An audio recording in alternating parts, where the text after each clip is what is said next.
Assalamualaikum warahmatullahi wabarakatuh. Salam sejahtera untuk kita semua. Yang terhormat, Bapak Primasadewa, SPD MPD, selaku dosen pengampu mata kuliah Statistika Inferensial.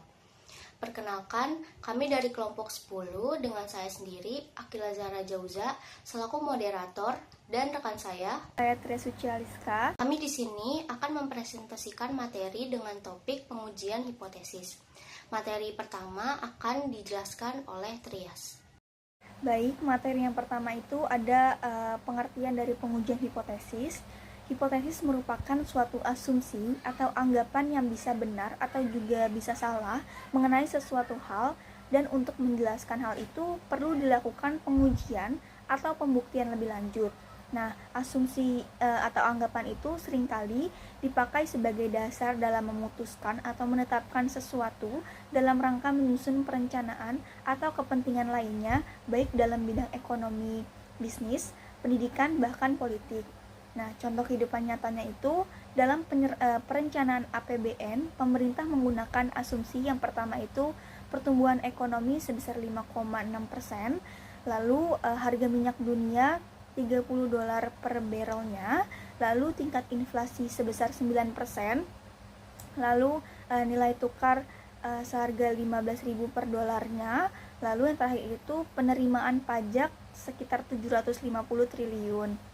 Nah, misalnya percobaan pelemparan sebuah uang logam dalam jumlah tak terhingga atau tidak terbatas dapat dipandang sebagai suatu populasi.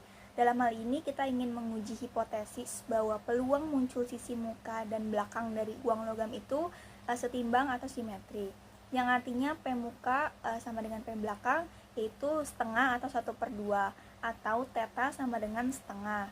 Nah, pernyataan ini kita uji dengan sampel, yaitu dengan cara melemparkan sebuah uang logam sebanyak yang diinginkan, misalnya 100 kali. Nah, yang pertama itu bila muncul sisi muka 47 kali, maka P muka sama dengan 0,47, dan kita bisa menyimpulkan bahwa uang logam itu setimbang, yang artinya kita menerima bahwa P muka sama dengan P belakang, yaitu setengah. Nah, yang kedua itu bila muncul sisi muka 45 kali, maka P muka sama dengan 0,45, dan kita bisa menyimpulkan bahwa uang logam itu setimbang, artinya kita menerima bahwa P muka sama dengan P belakang sama dengan setengah. Nah, yang ketiga itu tetapi bila muncul sisi muka 30 kali, maka P muka sama dengan 0,30, dan sehingga kita tidak bisa menyimpulkan bahwa uang logam itu setimbang, yang artinya tidak cukup alasan untuk kita menerima bahwa P muka sama dengan P belakang itu setengah atau 1/2. Nah, contohnya itu yang pertama, pengujian hipotesis bahwa suatu jenis obat baru lebih efektif untuk menurunkan berat badan. Maka rumusan hipotesisnya adalah hipotesis 0, H0 banding obat baru sama dengan obat lama. Hipotesis alternatifnya H1 banding obat baru lebih baik dari obat lama. Lalu yang kedua itu pengujian hipotesis bahwa teknologi baru dapat meningkatkan jumlah penerimaan pajak. Maka rumusan hipotesisnya adalah hipotesis 0, H0 banding teknologi baru sama dengan teknologi lama. Hipotesis alternatifnya itu H1 banding teknologi baru lebih baik dari teknologi lama. Yang ketiga itu seorang dosen menyatakan bahwa dari 60% mahasiswa yang terlambat masuk kuliah karena bangun tidurnya kesiangan, maka rumusan hipotesisnya adalah hipotesis 0, H0 banding P sama dengan 60%, sama dengan 0,6. Maka hipotesis alternatifnya H1 banding P tidak sama dengan 0,6. Nah, yang keempat itu seorang dosen menyatakan bahwa dalam mata kuliah statistik inferensial, prestasi belajar mahasiswa laki-laki lebih tinggi daripada prestasi belajar mahasiswa perempuan. Maka rumusan hipotesisnya adalah hipotesis 0, H0 banding prestasi belajar mahasiswa laki-laki sama dengan prestasi belajar mahasiswa laki-laki. Hipotesis alternatifnya H1 banding prestasi belajar mahasiswa laki-laki lebih tinggi prestasi belajar mahasiswa laki-laki. Masuk pada materi selanjutnya yaitu kesalahan jenis 1 dan jenis 2. Dalam pengujian hipotesis, statistik dihitung berdasarkan data yang diperoleh dari sampel untuk membantu memutuskan apakah hipotesis 0 harus diterima atau ditolak. Karena apa yang dihasilkan dari sampel hanya merupakan perkiraan. Keputusan ini selalu mengandung ketidakpastian, yang berarti keputusan tersebut bisa benar atau salah.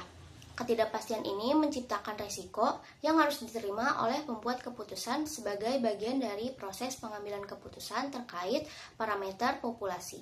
Pada pengujian hipotesis dikenal dua jenis kesalahan, yaitu kesalahan jenis 1 dan kesalahan jenis 2. Kesalahan jenis 2 adalah kesalahan akibat menolak hipotesis 0, padahal hipotesis 0 benar, sehingga sesungguhnya harus diterima. Sedangkan kesalahan jenis 2 adalah kesalahan akibat menerima hipotesis 0, padahal hipotesis 0 salah, sehingga sesungguhnya harus ditolak.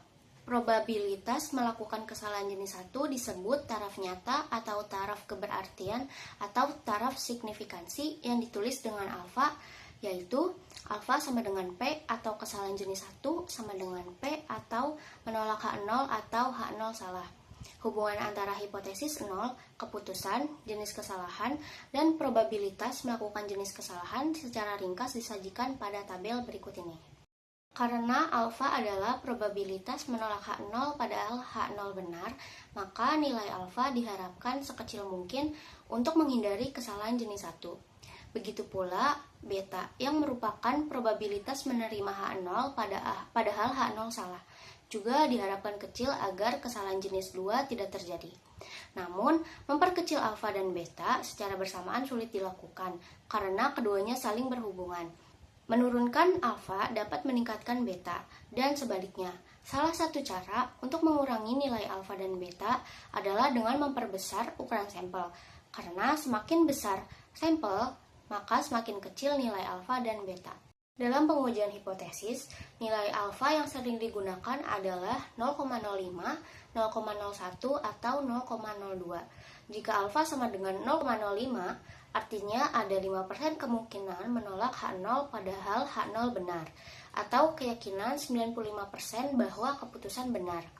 Untuk setiap alfa, nilai beta dapat dihitung, dan K sama dengan 1 dikurang beta disebut kuasa uji. Nilai beta bergantung pada parameter populasi atau theta, sehingga beta dapat dinyatakan sebagai fungsi beta dikali theta, yang disebut fungsi ciri operasi atau C.O.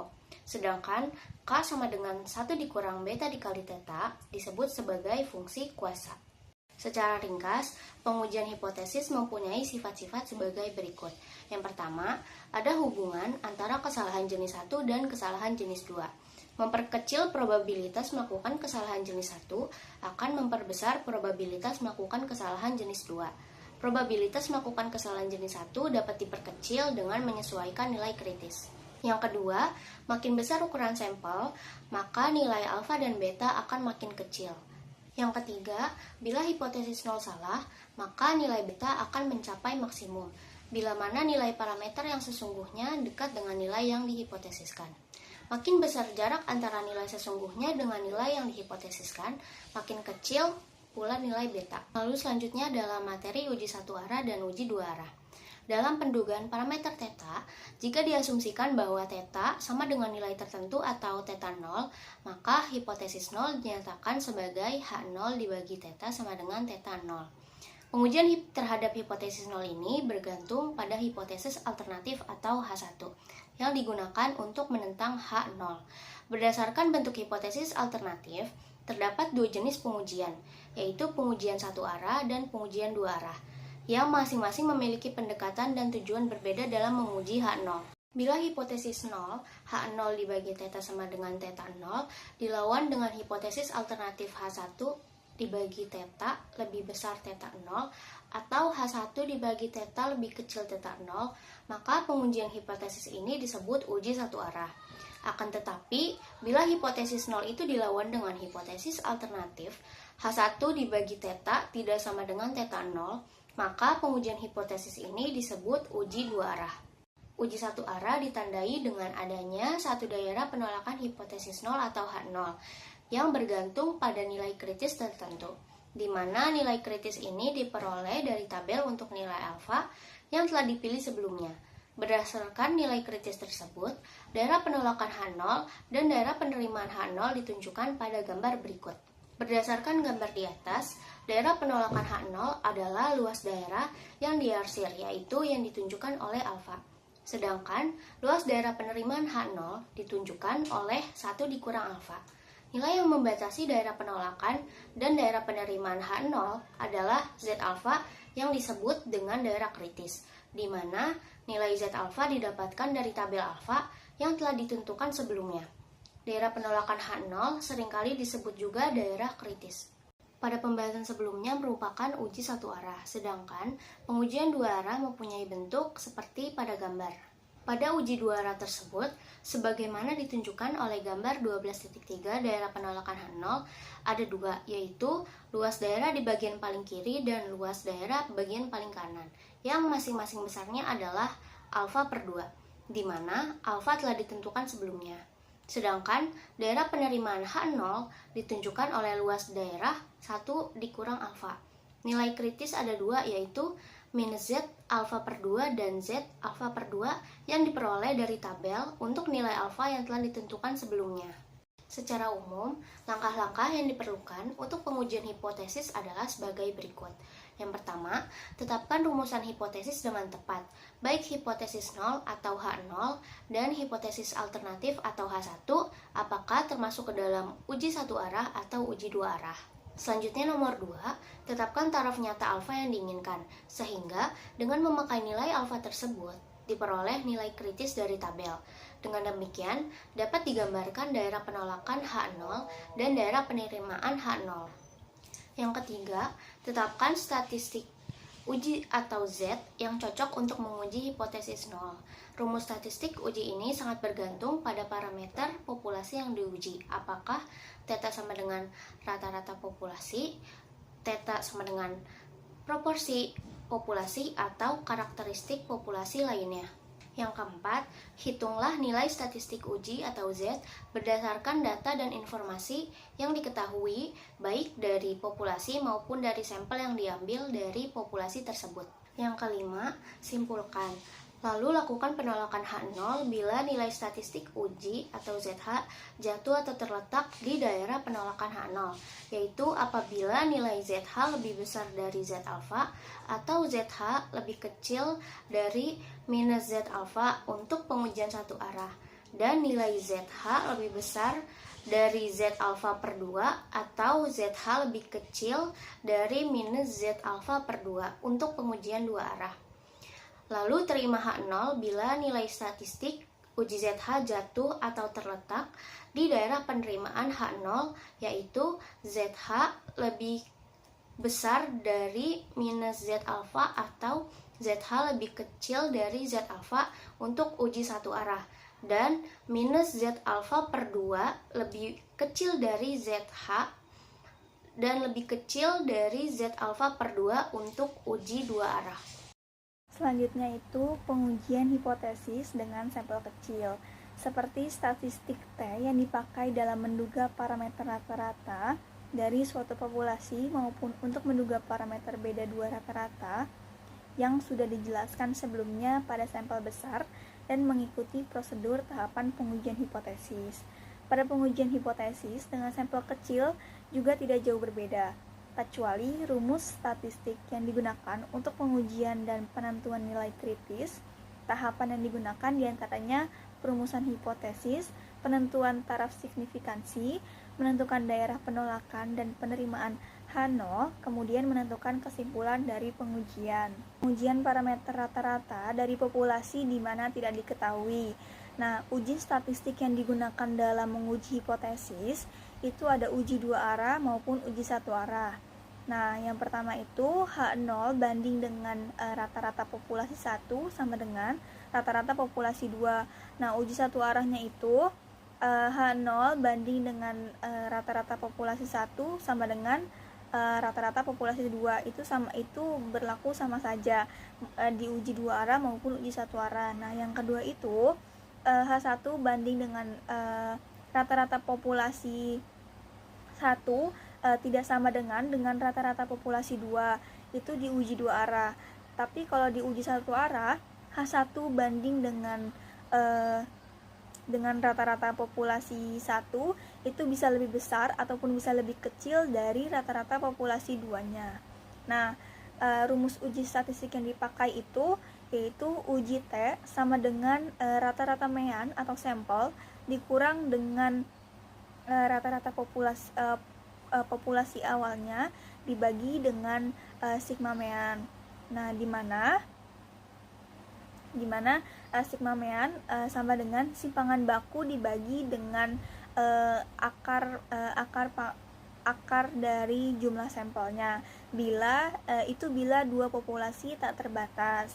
Jika dua populasi terbatasnya itu rumusnya itu sigma mean sama dengan simpangan baku dibagi dengan akar jumlah sampel dikali dengan akar N dikurang N atau jumlah sampel dikurangi dengan jumlah sampel dibagi dengan jumlah sampel dikurangi 1. Lalu contoh soalnya itu ada suatu aplikasi sistem pembayaran sedang diuji cobakan dengan harapan dapat mempersingkat waktu pembayaran registrasi ulang mahasiswa dibandingkan sistem lama. Waktu yang diperlukan mahasiswa untuk antri membayar registrasi biaya semester di loket rata-ratanya sekitar 45 menit dan simpangan bakunya 8 menit. Kemudian dilakukan uji coba sistem registrasi pembayaran terbaru menggunakan aplikasi yang terkoneksi internet. Diambil sampelnya 10 mahasiswa didapatkan data rata-rata waktunya 35 menit dan simpangan bakunya 9,5 menit. Nah, apakah kalian percaya dengan harapan tersebut? Nah, kita menggunakan tingkat signifikansi alfa sama dengan 5%. Ketahui dari data populasi rata-rata itu 45 menit dan simpangan bakunya 8 menit. Nah, populasi dianggap tidak terbatas. Nah, diketahui juga data dari sampelnya itu tadi 10. Nah, lalu rata-rata mean itu 35 menit dan simpangan bakunya itu 9,5 menit. Nah, untuk menghitung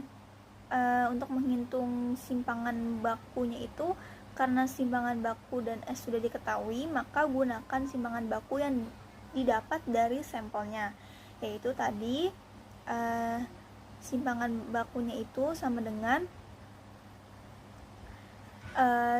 simpangan baku sampel dibagi dengan akar jumlah sampel, yaitu tadi 9,5 dibagi dengan akar 10, yaitu hasilnya 3,0. Nah, yang pertama itu ada hipotesis H0 banding dengan rata-rata populasinya itu sama dengan 45, maka H1 banding dengan rata-rata populasi lebih kecil dari 45. Nah, karena dengan cara baru rata-rata waktu yang diperlukan untuk mendaftar lebih kecil dari 45 menit.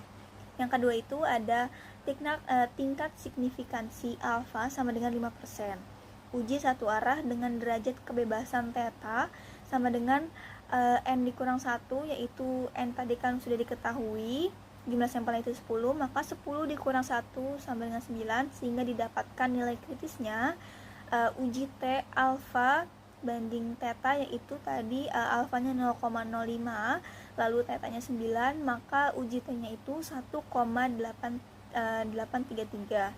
Nah, yang ketiga itu statistik uji yang dipakai. Nah, itu TH sama dengan rata-rata meannya. Rata-rata mean tadi 35 dikurang 45 dibagi dengan simpangan bakunya itu tadi sudah diketahui tadi kan 3 sama dengan negatif 3,3. Nah, karena nilai TH-nya itu negatif 3,3, lalu kita gunakan nilai T tabel yang negatif juga, yaitu T yang tadi yang T alfa dan theta itu 0,05 banding dengan 9, yaitu maka hasilnya itu minus 1,833. Yang keempat itu bisa kita lihat ada gambar daerah penerimaan dan penolakan H0, yaitu di sebelah kiri ada daerah penolakan H0-nya, lalu di yang tengah itu ada daerah penerimaan H0. Nah, daerah penolakan dan penerimaan H0 uji satu arah itu untuk alfa sama dengan 5%, yaitu TH-nya tadi kan negatif 3,3, lebih kecil dari negatif 1,833. Nah, T alfa dan theta-nya itu yaitu nilai TH-nya itu negatif 3,3. Nah, terletak di daerah penolakan H0-nya. Nah, kesimpulannya itu kita tolak H0 pada alfa 5%, artinya cara pembayaran registrasi ulang mahasiswa dengan sistem terbaru terbukti memerlukan waktu yang lebih singkat dengan cara yang lama. Karena waktu yang diperlukan antara cara lama dan cara baru perbedaannya signifikan. Ada pengujian parameter beda dua rata-rata dari dua populasi. Nah, statistik uji yang digunakan untuk menguji hipotesisnya itu ada uji dua arah maupun uji satu arah. Nah, H0 banding dengan rata-rata populasi 1 sama dengan rata-rata populasi 2. Sama dengan uji dua arah, uji satu arah pun sama, yaitu H0 banding dengan rata-rata populasi 1 sama dengan rata-rata populasi 2. Lalu yang kedua itu H1 banding dengan rata-rata populasi 1 tidak sama dengan rata-rata populasi 2. Jika uji satu arahnya itu H1 banding dengan rata-rata populasi 1 lebih besar maupun lebih kecil dari rata-rata populasi 2-nya. Nah, rumus uji statistik yang dipakai itu dia memakai TH sama dengan rata-rata mean 1 dikurangi dengan rata-rata mean 2, lalu dikurangi dengan rata-rata populasi 1 dikurangi dengan rata-rata populasi 2. Nah, itu dibagi dengan sigma mean 1 dikurangi dengan rata-rata mean 2. Nah, di mana yang pertama itu bila varian 1 sama dengan varian 2 sama dengan varian tidak diketahui pada populasi, maka sigma mean 2 dikurangi dengan rata-rata mean 2, yaitu sama dengan simpangan baku gabungannya akar dari 1 dibagi dengan jumlah sampel 1 ditambah dengan 1 dibagi dengan jumlah sampel 2 bila populasi tak terbatas. Nah, itu lalu ada varian sampel 2 sama dengan jumlah sampel 1 dikurangi dengan 1 lalu dikali dengan varian sampel 1 ditambah dengan populasi 2 ditambah dengan jumlah sampel 2 dikurangi 1 lalu dikalikan dengan varian sampel 2 dengan derajat kebebasan theta sama dengan jumlah sampel 1 ditambah jumlah sampel 2 dikurangi dengan 2. Nah, yang kedua, bila varian 1 tidak sama dengan varian 2 tidak diketahui pada populasi, maka sigma mean 2-nya dikurangi dengan rata-rata mean 2 sama dengan akar dari varian sampel 1 dibagi dengan jumlah sampel 1 lalu ditambah dengan varian sampel 2 dibagi dengan jumlah sampel 2 bila populasinya tak terbatas. Nah, di mana dengan derajat kebebasan theta yaitu sama dengan